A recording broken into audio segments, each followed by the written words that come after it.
It's 3 a.m. Your eyes open. No reason, no sound, no alarm. Your heart is calm but your mind is suddenly fully awake. You lie there. Minutes pass. You start to worry that something is wrong with you.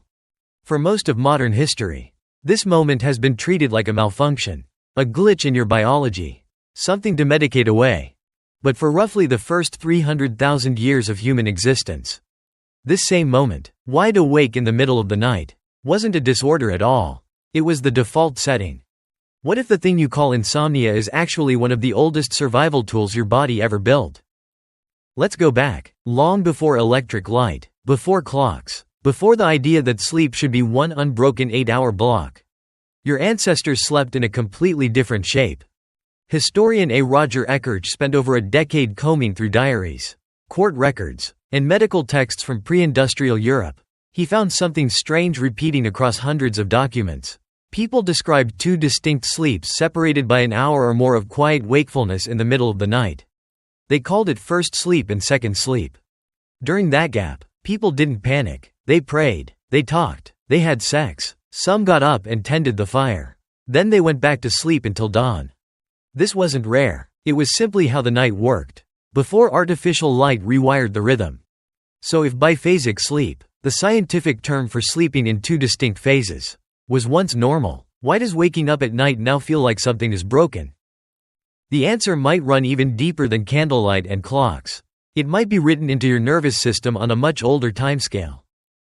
Sleep researcher Jerome Siegel led a landmark study published in 2015, examining 3 modern hunter-gatherer and forager societies: the Hadza of Tanzania, the San of Namibia, and the Simane of Bolivia. These groups have no electricity, no screens, no alarm clocks. If anyone still sleeps the way ancient humans slept, it would be them. What Siegel's team found surprised a lot of sleep scientists. These groups did not sleep in one long undisturbed block either. They woke briefly multiple times through the night. They didn't nap heavily during the day. And almost none of them reported anything resembling chronic insomnia, even though their sleep was fragmented by modern standards. In other words, broken sleep wasn't making them miserable. It was simply their normal.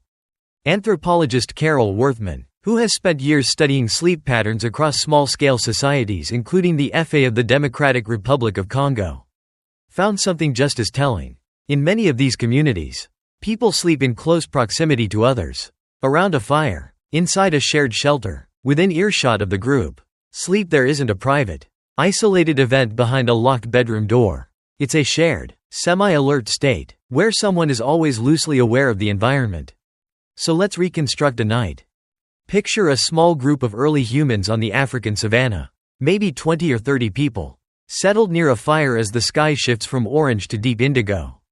There's no concept of a fixed bedtime. People drift off in stages. Children first, curled against their mothers, then the rest, one by one, as the fire crackles low. But someone is always near the edge of sleep, not deep under. A rustle in the grass, a change in the wind, a shift in another person's breathing. The body registers it instantly, surfaces toward wakefulness, checks for danger, and only then allows itself to sink back down.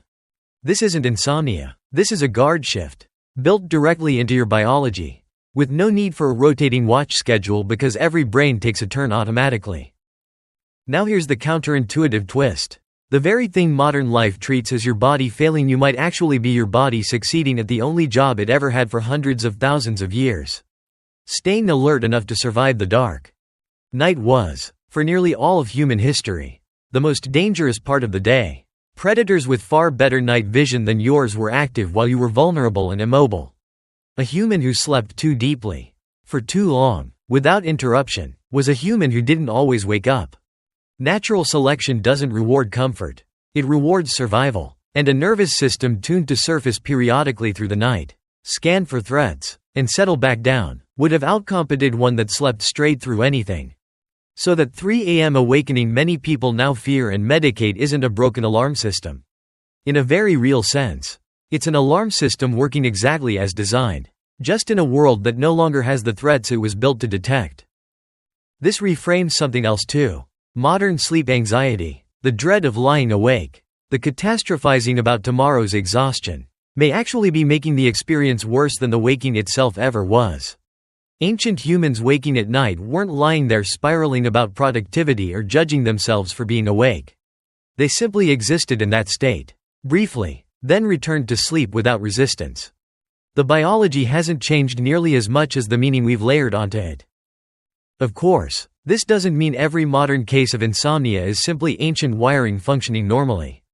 Chronic sleep deprivation, stress-driven sleeplessness, and clinical insomnia disorder are real and can seriously harm health. Researchers like Ekirch and Siegel aren't arguing you should ignore persistent sleep problems.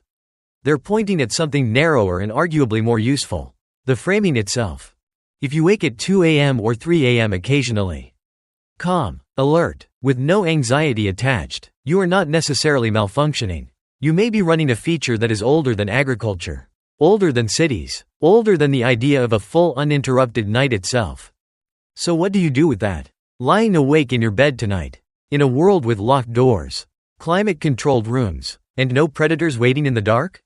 You probably don't need to fight the waking itself. You might just need to stop treating it as evidence that something is wrong with you. Get up if you want. Sit with the quiet. Let your mind do whatever it does in that gap.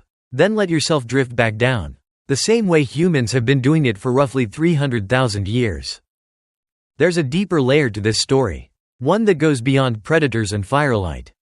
Sleep itself is not a single switch, on or off. It moves in cycles, roughly 90 minutes long, drifting between lighter stages and deeper ones, and back up again and again through the night. Near the top of each cycle, your brain naturally rises closer to the surface of wakefulness before sliding back down. Under modern conditions, with a dark, silent, climate-controlled room and no reason to fully surface, most of those rises pass unnoticed. You simply sink back into the next cycle without ever registering the moment. But change the environment, even slightly: a colder room, a different bed, a flicker of light, a noise outside, the kind of subtle disruption your ancestors lived inside of every single night. And that natural rise toward the surface becomes a full waking. Your brain isn't malfunctioning when this happens. It's doing exactly what it has always done. It is simply doing it somewhere closer to the edge, because the conditions nudged it there. This is part of why Ekirch's first sleep and second sleep weren't experienced as exhausting or alarming by the people who lived through them. The waking period fell naturally near the boundary between two sleep cycles. It wasn't an interruption forced into the middle of deep sleep. It was the body simply pausing at a seam that was already there, then continuing on. Think about what that means for your own body right now. The architecture hasn't gone anywhere. The seams are still there. Every 90 minutes or so, all night long, what has changed is the environment around them, and the meaning you've been taught to attach to noticing one. There's a psychological layer too, one that ancient humans almost certainly didn't carry the way you do. Anthropologist Carol Worthman's fieldwork describes something important about how sleep functioned socially in small, tightly bonded groups. Sleep wasn't a solitary performance that you could fail at. There was no pressure to prove you were a good sleeper. No quiet shame in lying awake while everyone else seemed to rest peacefully. Waking briefly in a shared sleeping space, surrounded by the low sounds of other breathing bodies and a dying fire, was simply part of being among people. It wasn't isolating. If anything, the presence of others nearby, breathing, shifting, occasionally murmuring, may have helped the nervous system settle back down faster, not slower. Compare that to your bedroom tonight. Alone, in silence, in the dark. The moment you wake, your mind has nothing to anchor to except your own thoughts. And for many people, those thoughts immediately turn toward the clock, toward tomorrow, toward a quiet kind of dread about being awake at all. That dread, layered onto a perfectly ordinary biological event, is arguably the newest part of this entire equation. Your ancestors had the waking. They didn't have the spiral that often comes with it now. This is where the modern mirror becomes impossible to ignore. You live in a world that treats 8 uninterrupted hours as the only acceptable version of a successful night. Sleep tracking apps will flag a 3 a.m. waking as a problem to be solved. Productivity culture frames any disruption to rest as a threat to tomorrow's output.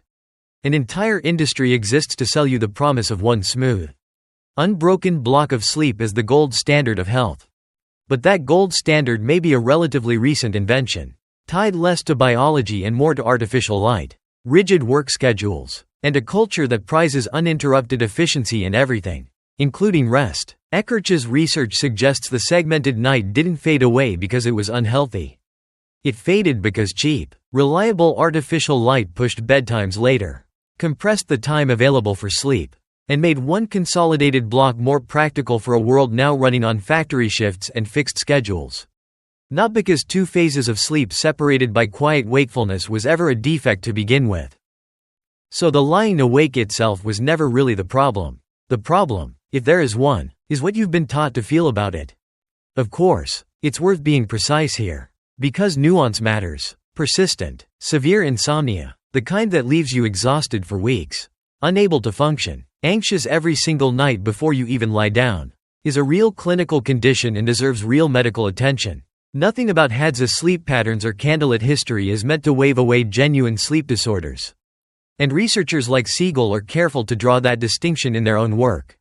The point isn't that sleep problems don't exist. The point is that one specific, common experience, calm wakefulness in the middle of an otherwise normal night, has been quietly reclassified from completely ordinary to alarming within roughly the last century and a half. Mostly because of how recently and how thoroughly artificial light reshaped human sleep.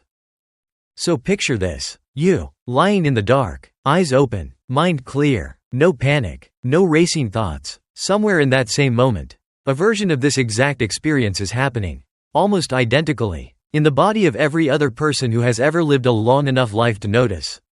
The Hadza hunter resting near a low fire. The medieval farmer who just finished first sleep and is about to pray before second sleep. The early human on the savannah whose ears just caught a sound in the grass and are now checking carefully that nothing is actually wrong. None of them needed a diagnosis for this. They needed exactly what you have right now. A body doing its job. And a mind that doesn't have to fight it. It's 3 a.m. Your eyes open. No reason, no sound, no alarm. And for the first time, instead of panic, there's a strange kind of recognition. This has happened every night. To nearly every human who ever lived. You're not broken. You're ancient.